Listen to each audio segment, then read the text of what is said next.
കടന്നു വന്ന് സംബന്ധിക്കുന്ന എല്ലാ ദൈവദാസിമാർക്കും യേശുക്രിസ്തുവിന്റെ നാമത്തിലുള്ള സ്നേഹവന്ദനത്തെ അറിയിക്കുന്നു. പകൽക്കാലം നമുക്ക് വിവിധയിടങ്ങളിലായി കർത്താവിനെ ആരാധിക്കുവാൻ മഹത്വപ്പെടുത്തുവാനും ഒക്കെയും ദൈവം നമുക്ക് സഹായിച്ചു. ദൈവത്തിന്റെ വലിയ കരുതൽ നമ്മളോട് കൂടിയിരുന്നു. ദൈവം നമ്മളെ പരിപാലിച്ചെന്നോട് ദൈവത്തിന് സ്തോത്രം ചെയ്യുന്നു. കർത്താവിന്റെ ദാസി പാടിയതുപോലെ ഈ ഇതുവരെ നടത്തിയ ദൈവം, അതുമാത്രമല്ല നമ്മുടെ ഈ ഭൂമിയിലെ ജീവിതം അത് നശ്വരമാണ്. അനശ്വരമായതിനു വേണ്ടിയിട്ടാണല്ലോ നമ്മൾ ഓടിക്കൊണ്ടിരിക്കുന്നത്. കർത്താവ് നമ്മെ ഓരോ ദിവസവും വഴി നടത്തുന്നു. ഓരോ ദിവസവും നമുക്ക് വേണ്ടതൊക്കെയും നൽകുന്നു. ആ ദൈവത്തോട് നന്ദിയുള്ളവരായിരിക്കാൻ, ആ ദൈവത്തെ അധികമായി ആരാധിച്ച് മഹത്വപ്പെടുത്തി മുന്നോട്ട് പോകുവാൻ ദൈവം നമ്മളെ ഓരോരുത്തരെയും സഹായിക്കട്ടെ.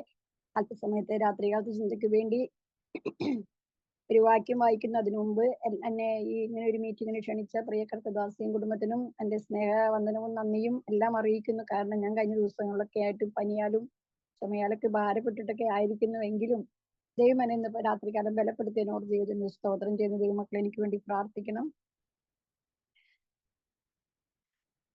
നമുക്കറിയാം, നമ്മളെല്ലാവരും യാത്ര ചെയ്യാൻ താല്പര്യമുള്ളവരും യാത്ര ആഗ്രഹിക്കുന്നവരുമാണ്, അല്ലേ?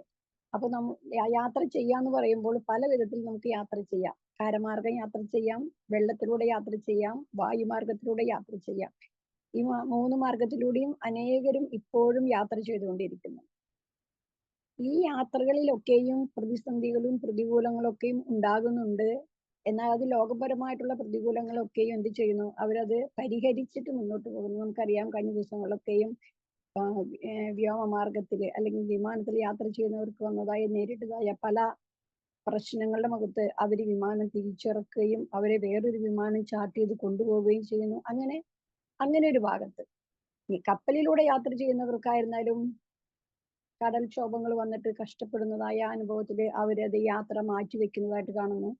കരയിൽ യാത്ര ചെയ്യുന്നവർക്കും പല വിധത്തിലുള്ള പ്രയാസങ്ങൾ വരുന്നതായിട്ടൊക്കെ നമ്മൾ കാണുന്നു. എന്നാൽ അവിടെയൊക്കെയും അവർ ലോകപരമായി എന്ത് ചെയ്യുന്നു? അതൊക്കെയും അവര് പരിഹരിച്ച് മുന്നോട്ട് പോകുവാൻ അവരുടെ യാത്ര അവർ മുടക്കിക്കളയുന്നില്ല. അവരത് പിന്നീട് തുടർന്നുകൊണ്ടേയിരിക്കുകയാണ്. അത് ഈ ലോകത്തിലെ ജനത്തിന്റെ ഒരു ആഗ്രഹമാണ്. യാത്ര ആഗ്രഹിക്കുന്ന, ഇഷ്ടപ്പെടുന്ന അനേകം ആളുകളുണ്ട്. നമുക്കറിയാം, ഏറ്റവും നമ്മളെ ഓരോ സ്ഥലത്തെയും കാര്യങ്ങൾ ഒപ്പിയെടുത്ത് നമ്മളെ അറിയിക്കുന്നതായ ഒരു വ്യക്തിയെ കുറിച്ച്, നമ്മുടെ കേരളത്തിലെ ഒരാളെ കുറിച്ച് നമുക്കറിയാം. ആ ആളുടെ ചാനലിലെ വീട്ടിൽ മിക്കവാറും എല്ലാവരും കാണുന്നതാണ്. എല്ലാവരും ആ ഒരു കാര്യം കൊണ്ട് നമുക്ക് എത്തിപ്പെടാൻ പറ്റാത്ത പല രാജ്യങ്ങളെ കുറിച്ചുള്ള അറിവുകൾ നമുക്ക് നൽകി തരുന്നതായ യാത്രകളെ കുറിച്ച് നമുക്കറിയാം. ഇതൊക്കെ എന്താണ്? ഈ ലോകത്തിലെ യാത്രകളെ കുറിച്ചാണ് പറയുന്നത്. എന്നാൽ നമുക്ക് പോകുന്ന ഒരു യാത്രയുണ്ട്, ഒരു ആത്മീയ യാത്ര. ഈ ആത്മീയ യാത്ര നമ്മൾ പോകുന്നത് ആരോട് കൂടിയാണ്? നമ്മുടെ കർത്താവായ യേശുവിനോട് കൂടിയിട്ടാണ് നമ്മൾ ഈ ആത്മീയ യാത്ര ആരംഭിച്ചത്. ആത്മീയ യാത്ര നമ്മൾ തുടർന്നുകൊണ്ടിരിക്കുന്നത്. നമുക്കൊരു ലക്ഷ്യമുണ്ട്. നമ്മളെ ഒരു ലക്ഷ്യത്തിൽ നമ്മൾ എത്തും. കർത്താവ് നമ്മളവിടെ എത്തിക്കും എന്നുള്ള ആ ഒരു വലിയ ഉറപ്പോട് കൂടിയിട്ടാണ് നമ്മൾ പോകുന്നത്. എന്നാൽ ഒരു കാര്യമുണ്ട്, അതിന്റെ മധ്യത്തിലും നമ്മളൊരു ആത്മീയ യാത്ര ചെയ്യുകയാണെങ്കിലും ലോകപരമായ യാത്ര ചെയ്യുകയാണെങ്കിലും പല വിധത്തിലുള്ള പ്രയാസങ്ങൾ, പ്രതിസന്ധികളൊക്കെയും അവിടെയും നമുക്ക് വരുന്നതായിട്ട് നമുക്ക് കാണുവാനായിട്ട് കഴിയുന്നുണ്ട്. അതുകൊണ്ടാണ് പാട്ടുകാരൻ ഇങ്ങനെ പാടിയത്.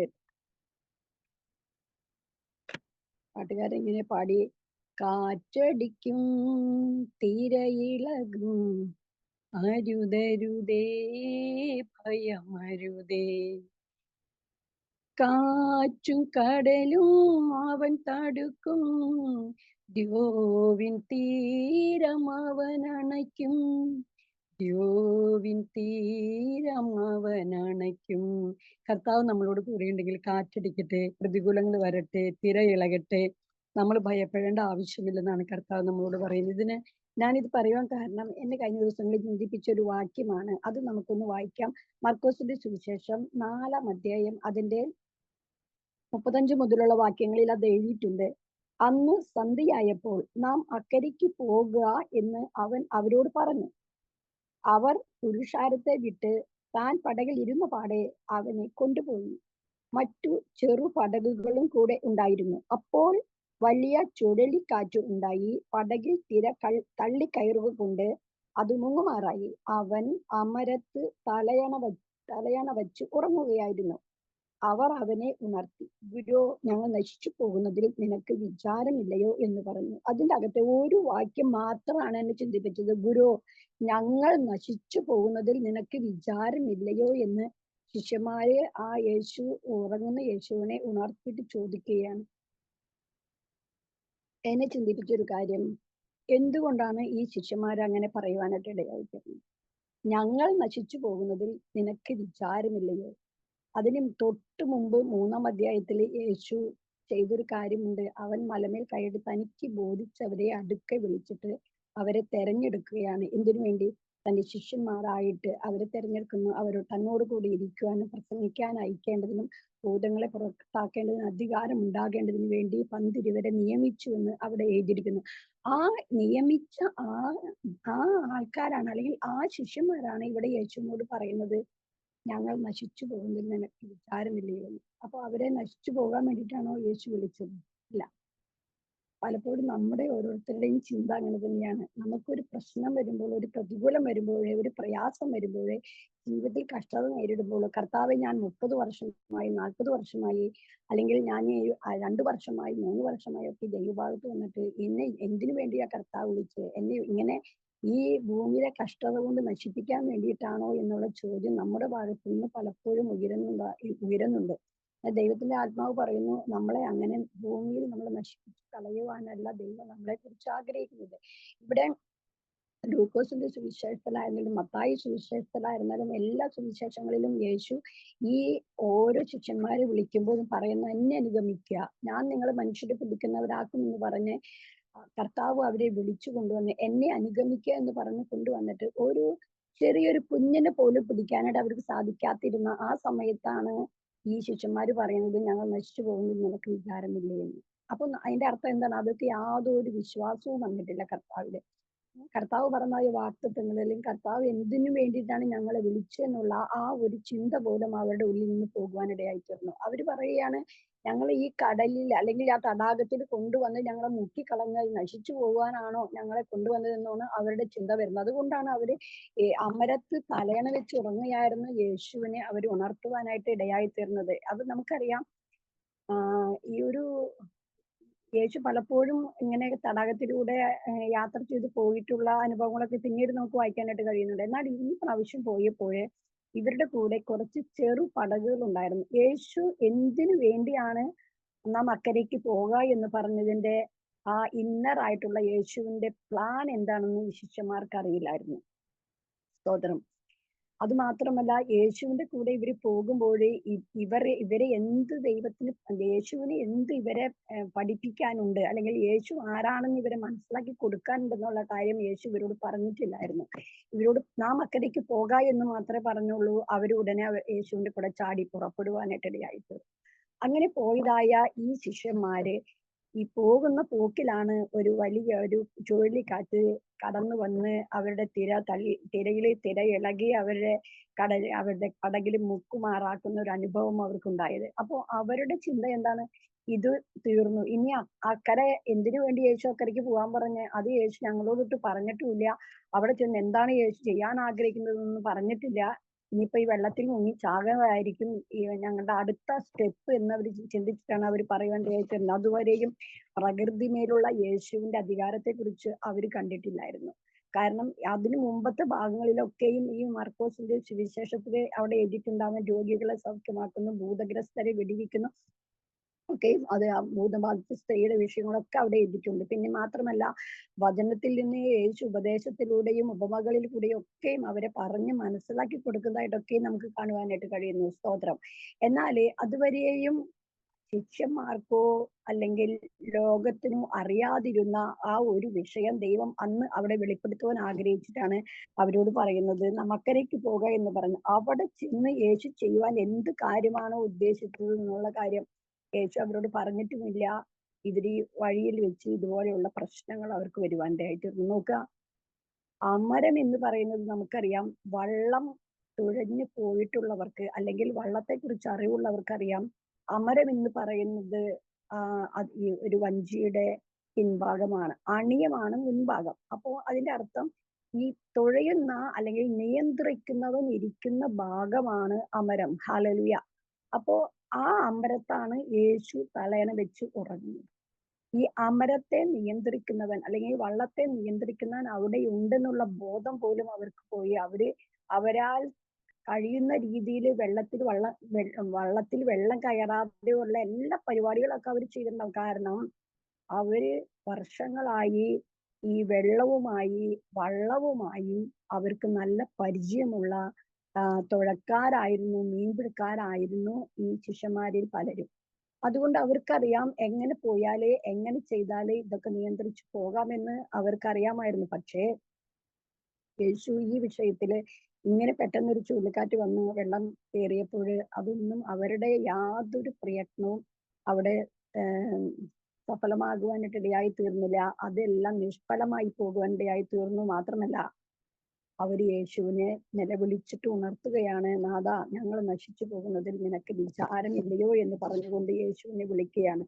അപ്പൊ ഈ അമരം നമ്മൾ യേശുവിന്റെ കയ്യിൽ കൊടുക്കുകയാണെങ്കിൽ, അതായത് നമ്മുടെ ജീവിതമാകുന്ന വള്ളം നിയന്ത്രിക്കാനായിട്ട് നമ്മൾ കർത്താവിന്റെ കയ്യിലേക്ക് നമ്മളെ ഒന്ന് ഏൽപ്പിക്കുകയാണെങ്കിൽ നമ്മുടെ യാത്ര സുഗമമായി തീരുമെന്നാണ് ദൈവാത്മാവ് ഇന്ന് രാത്രികാലം ഓർമ്മ. പലപ്പോഴും നമ്മുടെ സ്വന്തം പ്രയത്നം കൊണ്ട് എന്തെങ്കിലും ഒരു പ്രശ്നം വരുമ്പോൾ ചിന്തയിൽ നമ്മൾ പോകുന്നതായിട്ട് നമുക്ക് കാണുവാനായിട്ട് കഴിയും. എന്നാൽ ഇവിടെ ദൈവത്തിന്റെ പരിശുദ്ധാത്മാവ് നമ്മെ ഓർമ്മപ്പെടുന്നത്, നിന്റെ സകല പ്രയത്നവും നിഷ്ഫലമാകുമ്പോഴാണ് കർത്താവ് നമുക്ക് വേണ്ടി എഴുന്നേറ്റ് പ്രയത്നം. നമുക്കറിയാം, അതിനു ശേഷം ഒരു പ്രാവശ്യം ഈ ശിഷ്യന്മാര് 4-ാം യാമം വരെയും തണ്ടു വലിച്ച് കുഴഞ്ഞതായ അനുഭവങ്ങളൊക്കെ നമുക്ക് കാണുവാനായിട്ട് കഴിയുന്നുണ്ട്. എന്നാൽ അവരുടെ അധ്വാനമൊക്കെയും നിഷ്ഫലമായപ്പോഴാണ് കർത്താവ് അവിടെ വെള്ളത്തിന് മീതെ നടന്നു വരുവാനായിട്ട് ഇടയായി തീർന്നു, കാറ്റിനെ ശാന്തമാക്കുവാൻ ഇടയായി തീർന്നത്.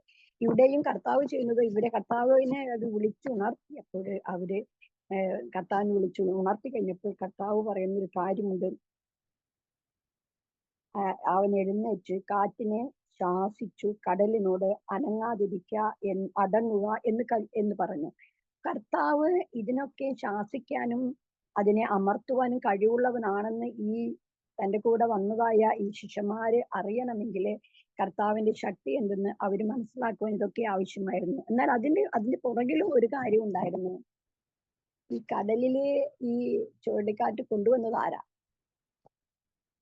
ഇത് അക്കരെ ചെല്ലുമ്പോൾ അവിടെ ഒരു വലിയ ശുശ്രൂഷയ്ക്ക് വേണ്ടിയിട്ടാണ് കർത്താവ് പോകുന്നത് എന്ന് കർത്താവിന് അറിയായിരുന്നു. അത് ആർക്കും അറിയായിരുന്നു? പിശാചിനും അറിയാമായിരുന്നു. അതുകൊണ്ട് പിശാച് ഇതുങ്ങളെ അക്കരെ എത്തിക്കാതിരിക്കാനായിട്ട് ഒരു വലിയ തിര അല്ലെങ്കിൽ വലിയൊരു കാറ്റ് ആ പടകിലേക്ക് ആഞ്ഞടിപ്പിക്കുവാനായിട്ട് ഇടയായിട്ടുണ്ട്. നോക്കുക, ഈ ദിവസങ്ങളിൽ നമ്മൾ ഒരു ശുശ്രൂഷയ്ക്ക് വേണ്ടി വിളിച്ചിട്ട്, അല്ലെങ്കിൽ നമ്മളോടാണ് കർത്താവ് പറഞ്ഞത് നീ അക്കരയ്ക്ക് പോകുക എന്ന്, അല്ലെങ്കിൽ നമ്മളോടാണ് കർത്താവ് പറഞ്ഞത് നീ എന്റെ വാക്ക് കേട്ട് ഇറങ്ങുക എന്ന്.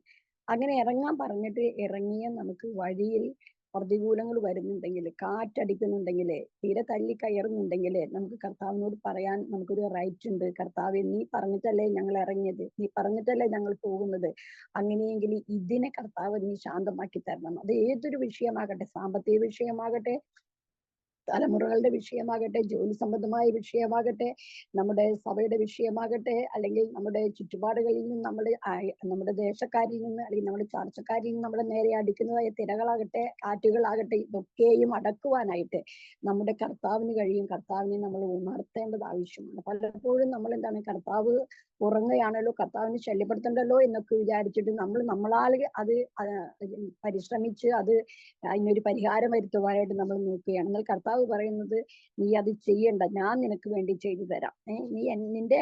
നിന്റെ പടകിന്റെ നിയന്ത്രണം നീ എന്നെ ഏൽപ്പിക്കുക, ഞാൻ അത് നിനക്ക് വേണ്ടി നന്നായി തന്നെ പടകെ ഞാൻ അക്കരെ കൊണ്ടെത്തിക്കാം എന്നാണ് കർത്താവ് പറയുന്നത്.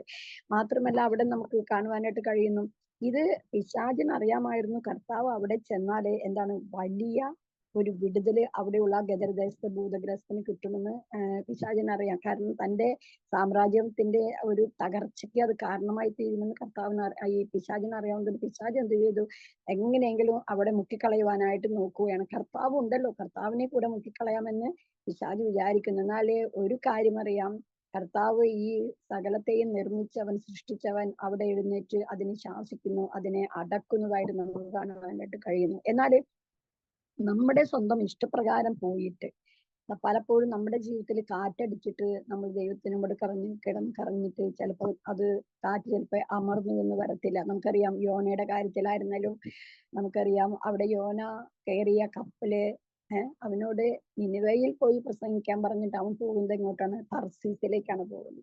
അപ്പൊ കാശ് കൊടുത്തു പോകുന്നവന് പോലും രക്ഷയില്ലാത്തൊരു അനുഭവം. അതായത് അത് ദൈവത്തിന്റെ ഇഷ്ടമാണോ എന്ന് നോക്കാതെ, ദൈവ ഇഷ്ടം മനസ്സിലാക്കാതെ സ്വന്തം ഇഷ്ടപ്രകാരം പോയതായ യോനയ്ക്ക് എന്തായി? യോനയുടെ കയറിയ കപ്പല് അത് ആടി ഉലയുന്നു. ഒരു പെരുങ്കാറ്റ് അവിടെ അടിപ്പിച്ചു എന്നാണ് നമ്മൾ വായിക്കുന്നത്.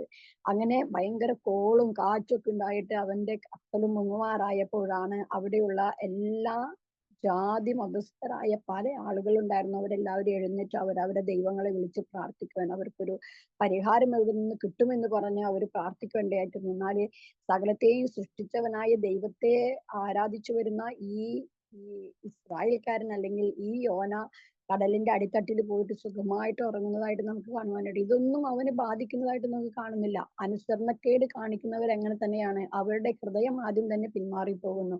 പിന്നെ അവർ ദൈവമായിട്ടുള്ള ബന്ധത്തിൽ നിന്ന് വിട്ടുപോകുമ്പോൾ അവർക്ക് എന്താണ്? ഇതൊന്നും വന്നാലൊന്നും ഒരു യാതൊരു പ്രശ്നവുമല്ല.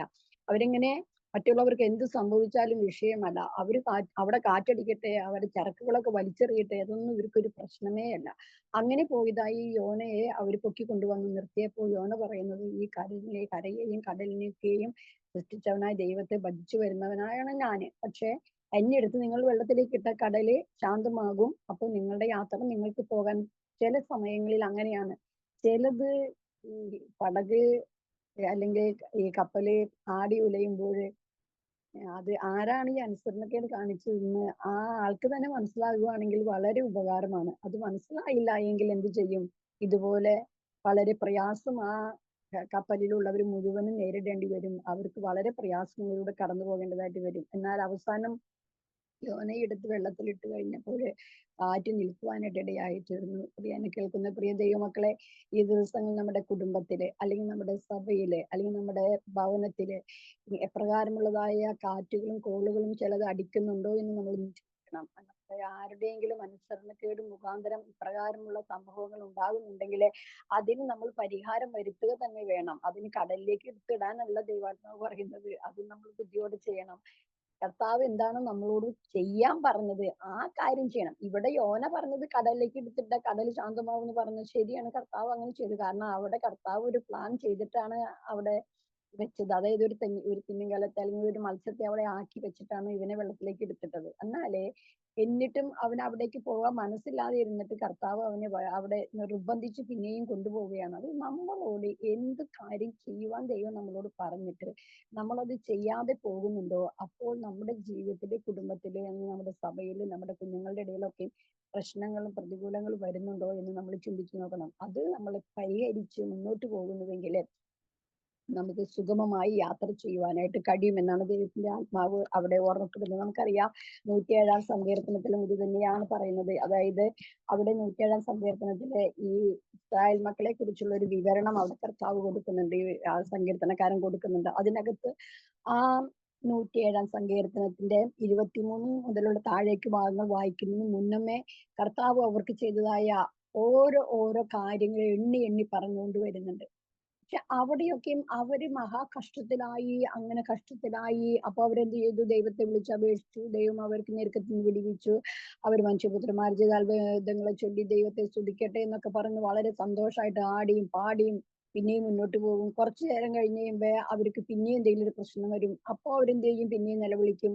അപ്പൊ പിന്നെ കർത്താവ് എന്ത് ചെയ്യും? തന്റെ ജനമല്ലേ, താൻ വിടിയിച്ചു കൊണ്ടുവന്ന ജനമല്ലേ എന്നുള്ള ആ ഒരു അയ്യോഭാവം തോന്നിയിട്ട് ഇവരോട് പിന്നെയും ദൈവം മനസ്സലിഞ്ഞ് അവര് പിന്നെയും രക്ഷിക്കും. അപ്പൊ എന്തെങ്കിലും ഒരു കാര്യം അവരുടെ ജീവിതത്തിൽ വരുന്നത് മാറ്റിക്കളയുമ്പോൾ ദൈവം എന്ത് ചെയ്യും? പിന്നെയും അവരെ സുഗമമായിട്ട് നടത്തും. അങ്ങനെ കൊണ്ടുപോകുമ്പോഴൊക്കെയും അവരും ചെയ്യുന്ന ഒരു കാര്യമുണ്ട്. അവര് കുറച്ചു നേരം കഴിയുമ്പോൾ, അതായത് ഒരു കഷ്ടത്തിൽ അവർ ദൈവത്തെ വിളിക്കും. അത് കഴിഞ്ഞ് കുറച്ച് കഴിയുമ്പോൾ അവരതങ്ങ് അത് അതിനുശേഷം മറന്നു കളയുന്ന ഒരു അനുഭവമുണ്ട്. പിന്നെ അവരത് ഓർക്കുന്ന പോലും ഇല്ലെന്നാണ് ദൈവത്തിന്റെ വചനത്തിൽ നമ്മൾ വായിക്കുന്നത്. അത് 68 സങ്കീർത്തനം 78 സങ്കീർത്തനം ഒക്കെ നമ്മളത് വായിക്കുന്നുണ്ട്. ഇവിടെ നോക്കുക, കപ്പൽ കയറി സമുദ്രത്തിൽ ഓടിയവർ, പെരുവെള്ളത്തിൽ വ്യാപാരം ചെയ്തവർ, അവർ യഹോവയുടെ പ്രവർത്തികളെയും ആഴിയിൽ അവന്റെ അത്ഭുതങ്ങളെയും കണ്ടു. ദൈവം അവരെ കാണിച്ചു കൊടുത്തു. എങ്ങനെയാണ് കാണിച്ചു കൊടുത്തത്? ഭയങ്കര കാറ്റും ഭയങ്കര പ്രശ്നങ്ങളൊക്കെ വന്നപ്പോ അവര് പിന്നെയും ദൈവത്തോട് അവരുടെ ബുദ്ധി പോയി പോയി അവർ നഷ്ടന്മാരെ പോലെ ചാഞ്ചാടി എന്നൊക്കെ പറയുന്നുണ്ട്. എന്നിട്ട് അവര് ബുദ്ധി പോയി പോയി അവസ്ഥയിൽ അവരെന്ത് ചെയ്തു? അവർ തങ്ങളുടെ കഷ്ടതയിൽ യഹോവയോട് നിലവിളിച്ചു. അങ്ങനെ നിലവിളിച്ചപ്പോൾ അവൻ കൊടുങ്കാറ്റിനെ ശാന്തമാക്കി, തിരമാലകൾ അടങ്ങി, ശാന്തത വന്നതുകൊണ്ട് അവർ സന്തോഷിച്ചു. കണ്ടോ? അവർ ആഗ്രഹിച്ച് തുറമുഖത്ത് ദൈവം അവരെ എത്തിച്ചു. ഇതൊക്കെയും അവരുടെ ജീവിതത്തിൽ സംഭവിച്ചപ്പോൾ അവർക്ക് വളരെ സന്തോഷം. കുറച്ചു കഴിഞ്ഞപ്പോ അത് മറന്നു. ഇത് തന്നെയാണ് നമ്മുടെ ജീവിതത്തിലും. നമ്മൾക്ക് ദൈവം ചെയ്യുന്നതായ ഓരോ നന്മകളോ അല്ലെങ്കിൽ ഓരോ അനുഗ്രഹങ്ങള് കിട്ടുമ്പോൾ നമ്മൾ എന്ത് ചെയ്യും? ദൈവത്തെ വളരെ സന്തോഷായിട്ട് പാടി ആരാധിച്ച് മഹത്വപ്പെടുത്തി ചാടി മറിഞ്ഞ് അങ്ങനെയൊക്കെ നമ്മൾ അങ്ങ് പോകും. കുറച്ച് കഴിഞ്ഞ് കഴിഞ്ഞാൽ നമുക്കൊരു പ്രതികൂലം വരുമ്പോൾ, ഒരു പ്രതിസന്ധി വരുമ്പോൾ നമ്മൾ അല്ലെങ്കിൽ നമുക്കൊരു ദൈവത്തെ വേണ്ട എന്നുള്ള ഒരു ചിന്ത വരുന്ന സമയത്ത് നമ്മൾ അങ്ങനെയും പോകും. എന്നാൽ പിന്നീട് എന്ത് ചെയ്യും? ദൈവം നമ്മളെ സ്നേഹിക്കുന്നത് കൊണ്ട് നമുക്ക് അടുത്തൊരു ചെറിയൊരു അടി തന്ന് കർത്താവ് നമ്മളെ പിന്നെയും ആ വഴിയിലേക്ക് കൊണ്ടുവരും. അപ്പൊ നമ്മൾ എന്ത് ചെയ്യണം? കർത്താവിന്റെ ആ വചനം കേട്ടും ദൈവത്തിന്റെ ആത്മാവിന്റെ ആലോചന അനുസരിച്ചും പോകുമ്പോൾ ദൈവം നമ്മുടെ കൈ പിടിച്ച് നമ്മളെ കൊണ്ടുപോകുവാനായിട്ട് ഇടയായിത്തീരും. ഇത് തന്നെയാണ് നമ്മുടെ ജീവിതത്തിൽ ഓരോ ദിവസവും സംഭവിക്കുന്നത്. നമ്മൾ കർത്താവിൽ നിന്ന് അകന്നകന്ന് പോകുമ്പോൾ കർത്താവിനെ അറിയാം നമ്മളെ എങ്ങനെ കൊണ്ടുവരണമെന്ന് കർത്താവിന് അറിയാം. കർത്താവ് നമ്മളെ ചെറിയൊരു ബാലശിക്ഷ നൽകി കർത്താവിലേക്ക് കൂടുതലായിട്ട് നമ്മെ അടുപ്പിക്കുവാനായിട്ട് ഇടയായിത്തീരും.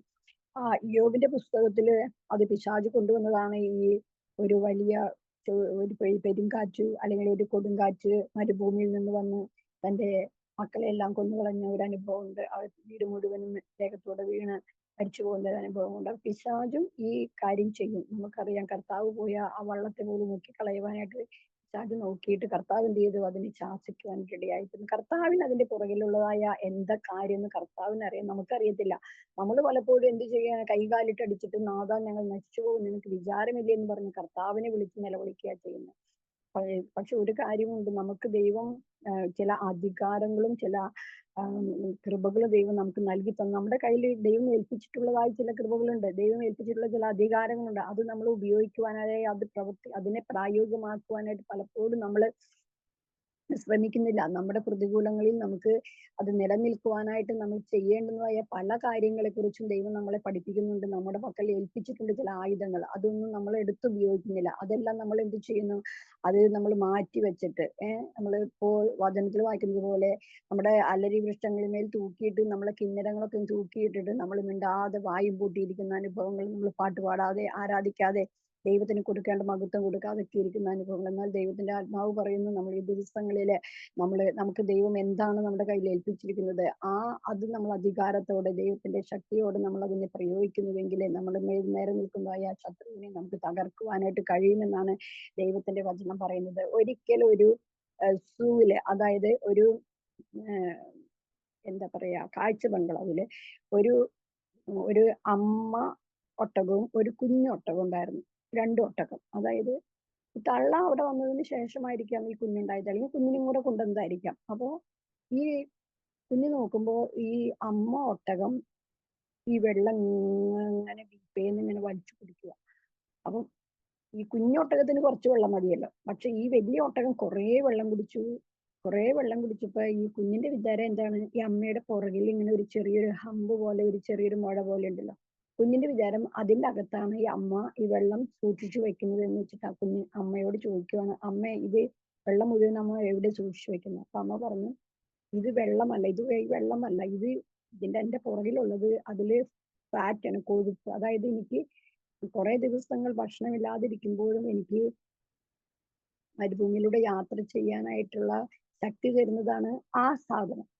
അപ്പൊ വെള്ളം അടിക്കുമ്പോ വെള്ളം വായിച്ചില്ലേ, വെള്ളം എവിടെയാണ് ശേഖരിക്കുന്നത്? അവിടെ പോകുന്നു. അത് ശേഖരിച്ചിട്ടും എനിക്ക് ഡീഹൈഡ്രേഷൻ വരാതിരിക്കാനായിട്ട് ആ വെള്ളത്തെ ഞാൻ ശേഖരിച്ചു വെക്കുകയാണെന്ന് കുഞ്ഞിനോട് പറഞ്ഞു.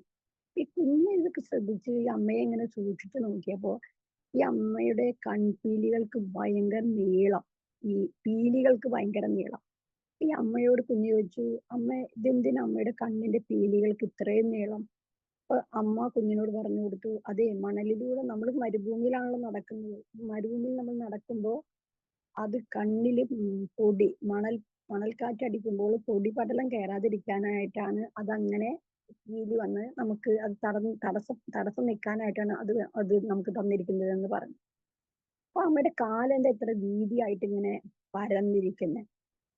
അപ്പൊ ഈ അമ്മ പറഞ്ഞു, നമ്മൾ മരുഭൂമിയിൽ ചൂടുള്ള മണലിൽ കൂടെ നടക്കുമ്പോൾ നമ്മുടെ കാല് മണലിൽ പൂണ്ടു പോകാതിരിക്കാനായിട്ട് നമ്മൾ കാല് വെക്കുമ്പോൾ ഇങ്ങനെ പതുങ്ങി പതുങ്ങി പതുങ്ങി, അതായത് നമുക്ക് നമ്മുടെ അത് കാല് മണലിൽ പൂണ്ടു പോകാതിരിക്കാനായിട്ട് ദൈവം തന്നിരിക്കുന്ന ഒരു കാര്യം. അപ്പൊ ഈ അമ്മ ചോദിച്ചു, അമ്മയോട് കുഞ്ഞു ചോദിച്ചു, ഇതൊക്കെ നമുക്ക്, അപ്പോ ഇതിന്റെ എല്ലാം കാര്യം എന്താണ്? നമുക്ക് മരുഭൂമിയിൽ വരുന്നതായ എല്ലാ പ്രതിസന്ധികളെയും പ്രതികൂലത്തെയും നേരിടാനുള്ളതൊക്കെ ദൈവം തന്നിട്ടുണ്ട്. ആർക്ക്? ഈ ഒട്ടകത്തിന്. പക്ഷെ ഈ കുഞ്ഞു അമ്മയോട് ചോദിക്കുക, എന്നിട്ട് എന്തേ അമ്മേ നമ്മൾ ഈ സൂല് അടച്ചു വെച്ചിരിക്കുന്നത്?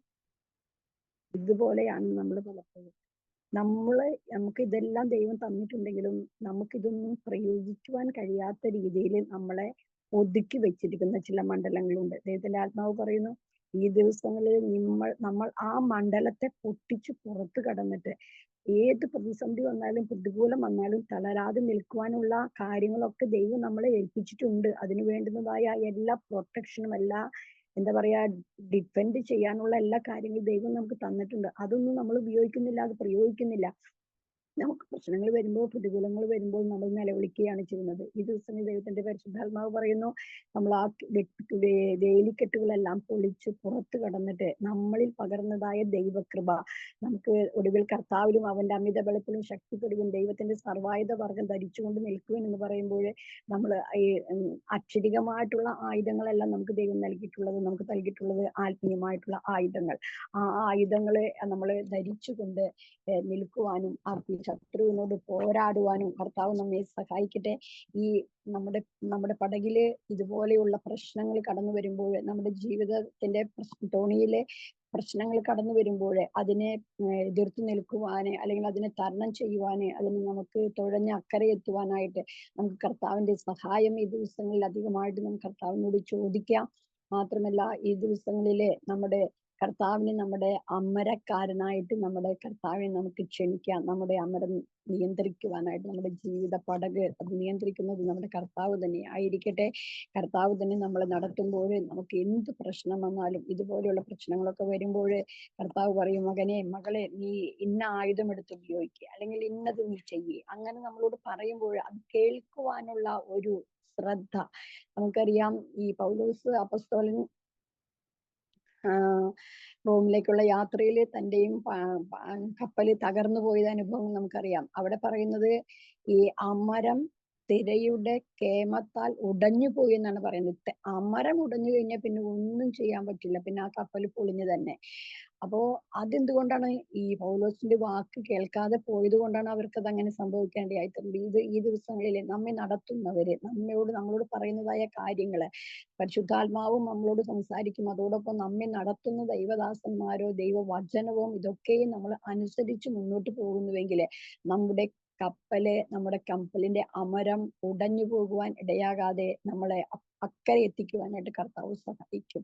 ഇവിടെ പൗലോസിന്റെ നിമിത്തം ആ കപ്പലിലുണ്ടായ ഒരാളുടെ പോലും ജീവൻ നഷ്ടമായി പോകുവാൻ ദൈവം ഇടവരുത്തിയില്ല. അതെല്ലാം അവർക്ക് തിരികെ കൊടുക്കുവാൻ, ദാനമായി കൊടുക്കുവാൻ ഇടയായി തീർന്നു.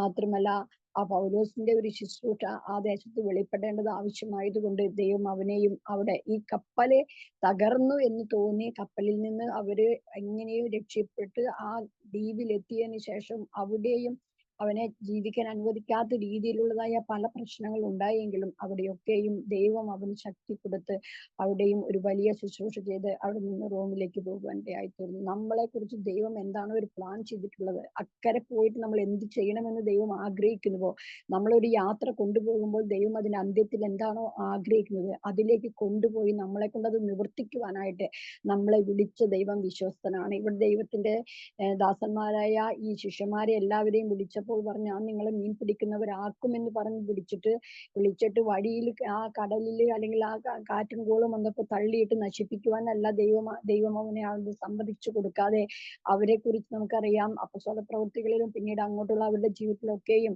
വലിയ വലിയ കൂട്ടത്തെ നേടുവാനായിട്ട് മനുഷ്യരെ മനുഷ്യരെ പിടിച്ചു കൂട്ടുക ചെയ്തത്. വലിയ പെരുത്ത മീൻകൂട്ടം പോലെ പെരുത്ത കൂട്ടമായ ആളുകളെ അവർ പിടിച്ചു കൂട്ടുവാനിടയായിട്ട്. അങ്ങനെയെങ്കിൽ നമ്മളോടും എന്നോടും നിങ്ങളോടും പറഞ്ഞിട്ടുള്ള ഒരു വാക്തത്വവും ദൈവം അത് മറന്നു കളയുകയില്ല. ഞാൻ നിങ്ങളെ ഒരു നാളും ഉപേക്ഷിക്കുകയില്ല, ഞാൻ നിങ്ങളെ ഒരു നാളും തള്ളിക്കളയുകയില്ല എന്ന് നമ്മുടെ കർത്താവ് പറഞ്ഞിട്ടുണ്ടെങ്കിൽ നമ്മൾ ഏത് അവസരവും കടന്നു പോകുമ്പോഴും കർത്താവ് നമ്മളോട് കൂടെ ഇരുന്ന് തള്ളിക്കളയാത്തവനായി ഉപേക്ഷിക്കാത്തവനായി ആ കർത്താവ് നമ്മളോട് കൂടെ ഇരുന്ന് നമ്മളെ എത്തേണ്ട തീരത്ത് നമ്മളെ എത്തിക്കുക തന്നെ ചെയ്യും. അതിനു വേണ്ടിയിട്ട് നമ്മൾ ഈ ദിവസങ്ങളിൽ നമ്മുടെ ആ നമ്മുടെ ജീവിത പടക് കർത്താവിന്റെ കരങ്ങളിലേക്ക് കൊടുക്കാം. കർത്താവിന് നിയന്ത്രിക്കുവാനായിട്ട് നമ്മെ തന്നെ ഏൽപ്പിച്ചു കൊടുക്കാം. അതിനായിട്ട് ദൈവം നമ്മളെ ഓരോരുത്തരെയും സഹായിക്കുമാറാകട്ടെ. യുവജനങ്ങൾ ദൈവം നിങ്ങളെ ഓരോരുത്തരെയും അനുഗ്രഹിക്കുമാറാകട്ടെ എന്ന് പറഞ്ഞുകൊണ്ട് ഈ സമയം അനുഭവിച്ച പ്രിയ ദേവദാസ് കുടുംബത്തിനൊക്കെ നന്ദി അറിയിച്ചുകൊണ്ട് ദൈവസന്നിധിയിൽ ഇരിക്കുന്നു. ആമേൻ.